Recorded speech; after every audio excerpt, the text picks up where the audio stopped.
إن الحمد لله نحمده ونستعينه ونستغفره ونعوذ بالله من شرور أنفسنا وسيئات أعمالنا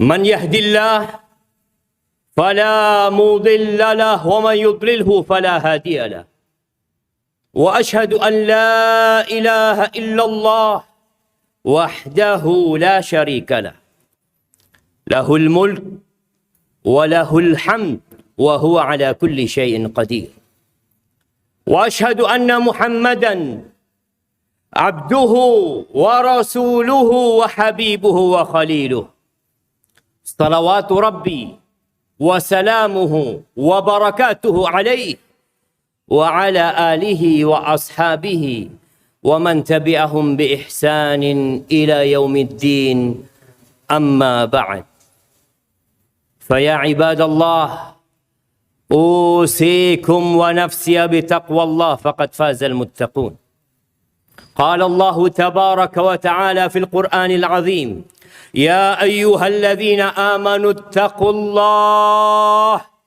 حق تقاته ولا تموتن إلا وأنتم مسلمون. Wahai orang-orang yang beriman,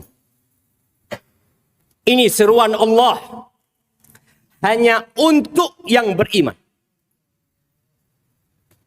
Yang tidak beriman ditutup kupingnya.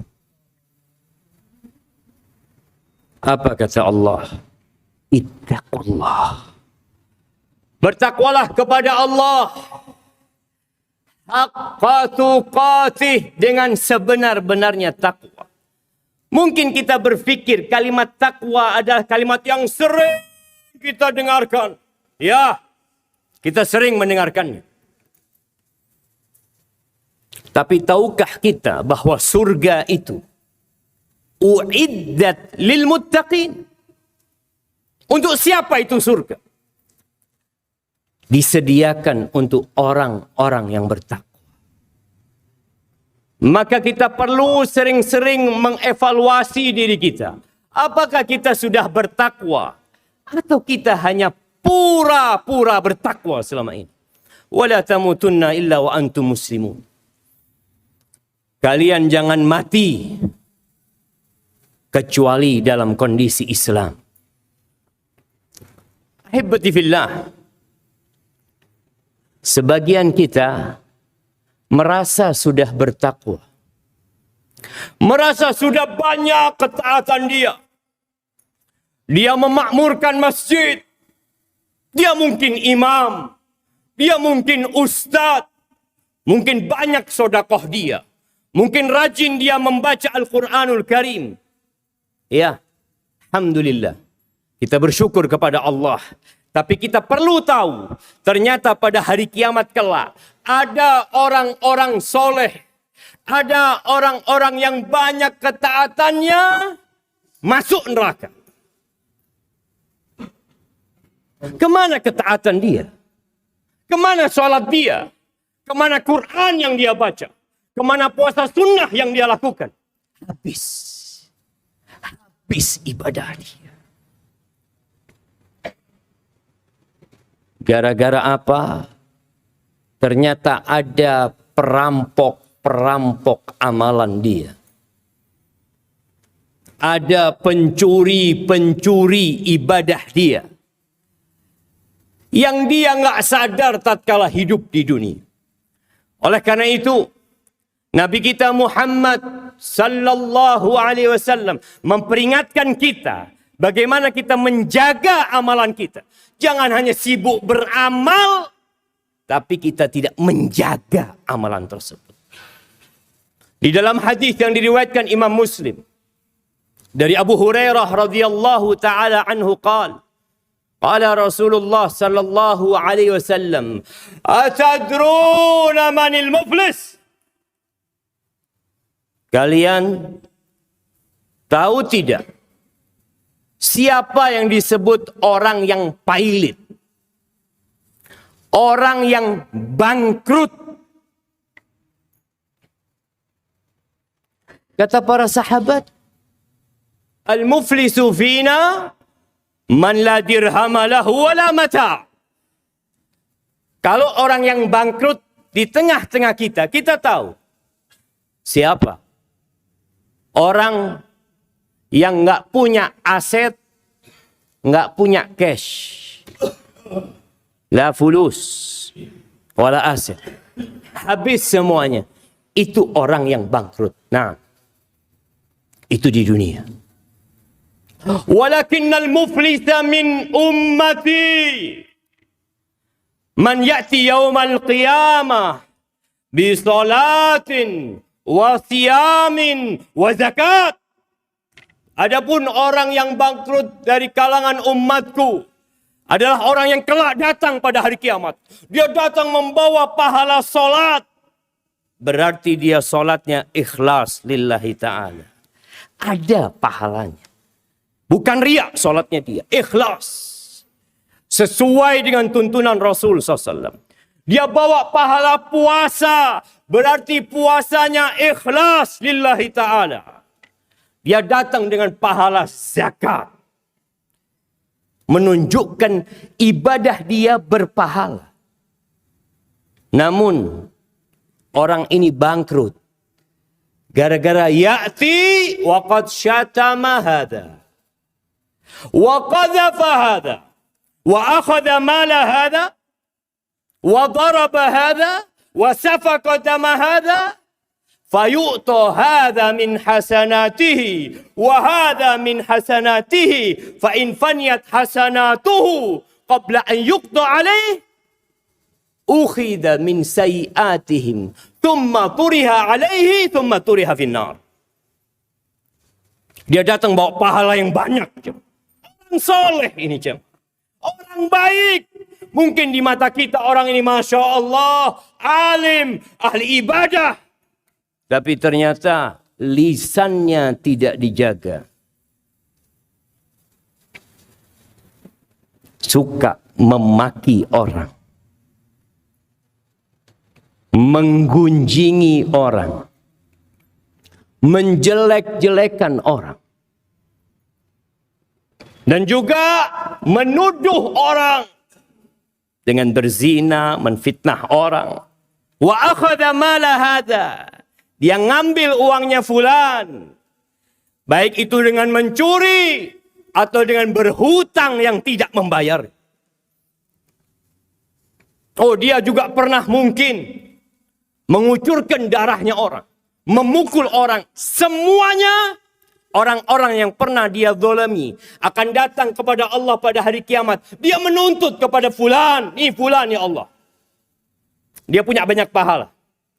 Maka Allah ambil pahala solatnya diberikan kepada fulan. Diberikan kepada fulan. Habis pahala solatnya. Pahala puasanya diberikan kepada fulan. Ternyata banyak orang-orang yang dia sakiti selama ini. Habis pahala puasanya, pahala sodakohnya. Sampai kalau pahala dia semuanya habis. Dan ternyata masih ada orang-orang yang pernah dia zalimi di dunia. Maka dosa orang-orang itu dilemparkan kepada orang yang alim ini. Orang yang soleh ini. Habis pahalanya. Dosanya bertambah. Kemana tempat dia? Wa amma man thaqulat mawazinuhu fahuwa fi 'ishatir radiyah. Wa amma man khaffat mawazinuhu fa ummuhu hawiyah. Wa ma adraka ma hiya narun hamiyah. Selesai neraka tempat dia. Maka ahibati fillah, kita perlu duduk merenungkan orang-orang yang pernah kita zalimi. Dan ternyata yang paling banyak memasukkan ke neraka lisan. Mungkin kita mengatakan Alhamdulillah, Anda nggak pernah ngambil uangnya orang. Anda tidak pernah memukul orang. Anda tidak pernah menipu orang. Lisanmu, tulisanmu. Pernah engkau ngomongin orang? Pernah engkau menjelek-jelekan orang?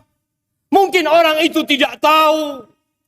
Mungkin dia tidak sadar. Lakin Allah tabaraka wa ta'ala Allamul ghuyub. Allah tahu dengan semuanya. Maka kita persiapkan akan ada persidangan yang orang-orang itu akan menuntut kita. Tatkala orang-orang bergerak di padang mahsyar, mereka hendak menuju ke surga. Apa kata Allah? Waqifuhum. Berhentikan mereka. Berhentikan mereka. Innahum mas'ulun. Mereka harus bertanggung jawab dulu. Ahibati fillah. Kalau kita tidak pandai menjaga lisan kita, maka sayang kita sholat Jumat hari ini. Kita tidak sholat sebelum tahiyatul masjid masuk. Mungkin ba'diyah Jumat kita sholat. Ternyata sholat kita berikan kepada orang lain. Mana akal kita? Aqulu qawli hadha. Wa astaghfirullah li wa lakum wa lisa'il mu'minin wal mu'minat fastaghfiruh. Innahu huwal ghafurur rahim.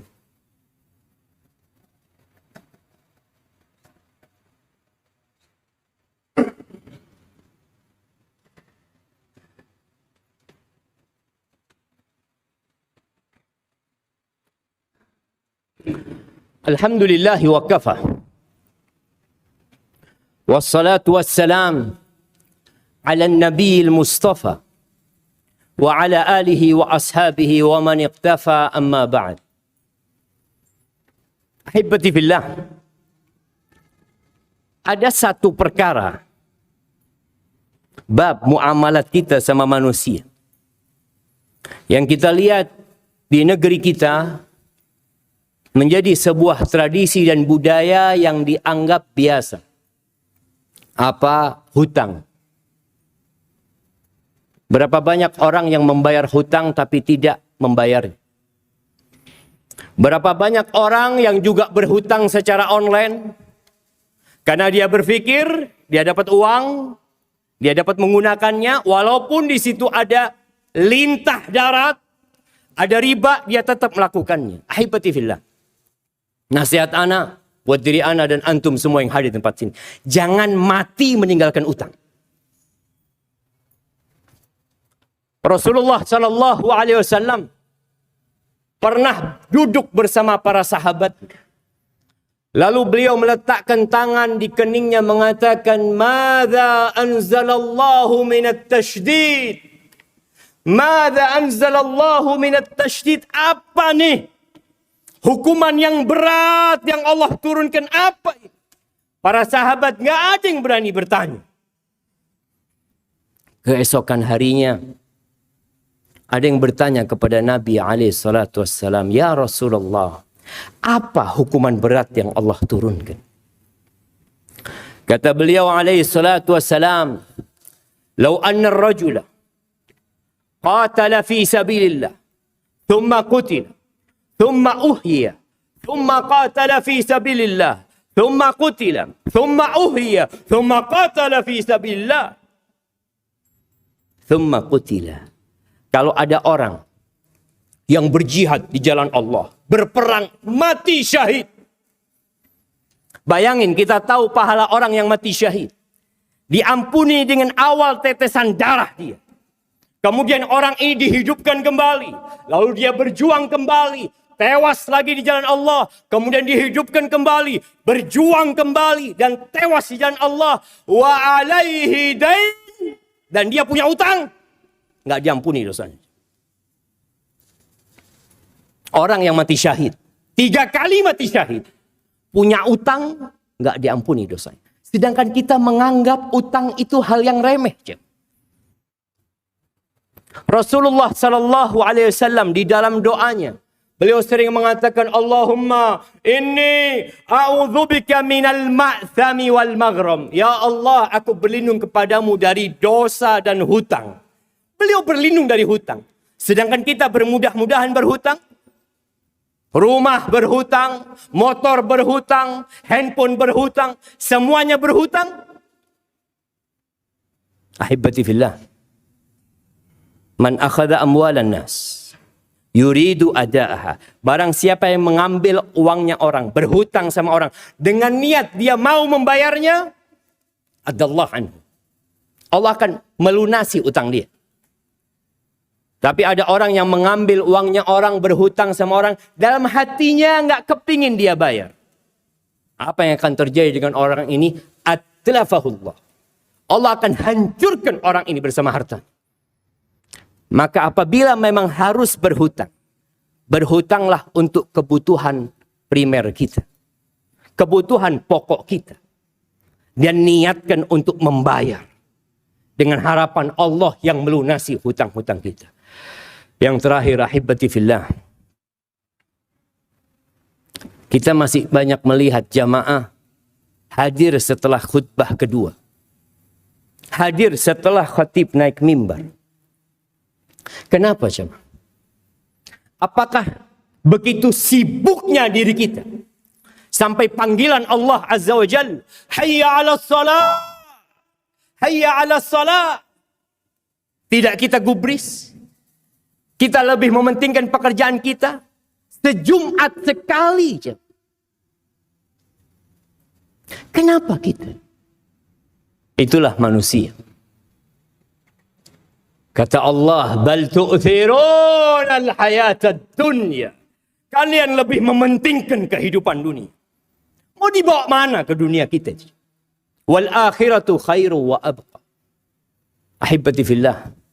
Ada satu surat dalam Al-Quran yang mungkin luput dari bacaan kita. Surat itu namanya surat Al-Jumu'ah. Surat tentang Jumat. Baca surat itu. Supaya kita tahu dengan aturan kita sebagai hamba Allah ketika hadir Jumatan. Ahibati fillah, hari ini harinya bersolawat kepada Nabi alaihi salatu wassalam. Perbanyak solawat kepada Nabi. Innallaha wa malaikatahu yusalluna ala nabi ya ayyuhalladzina amanu sallu alaihi wa sallimu taslima. Allahumma salli wa sallim wa zid wa barik wa an'im ala sayyidina ومولانا محمد وعلى آله وأصحابه أجمعين اللهم اغفر للمؤمنين والمؤمنات والمسلمين والمسلمات الأحياء منهم والأموات إنك سميع قريب مجيب الدعوات اللهم منزل الكتاب مجري السحاب هازم الأحزاب اهزم أعداءك أعداء الدين يا رب العالمين اللهم انصر إخواننا المستضعفين في كل مكان اللهم انصرهم وأيدهم يا رب العالمين اللهم أصلح ولي أمرنا وولاة أمور المسلمين اللهم أصلح ولي أمرنا وولاة أمور المسلمين ربنا ظلمنا أنفسنا وإن لم تغفر لنا وترحمنا لنكونن من الخاسرين اللهم توفنا مسلمين وألحقنا بالصالحين ربنا آتنا في الدنيا حسنة وفي الآخرة حسنة وقنا عذاب النار وسبحان ربك رب العزة عما يصفون وسلام على المرسلين والحمد لله رب العالمين.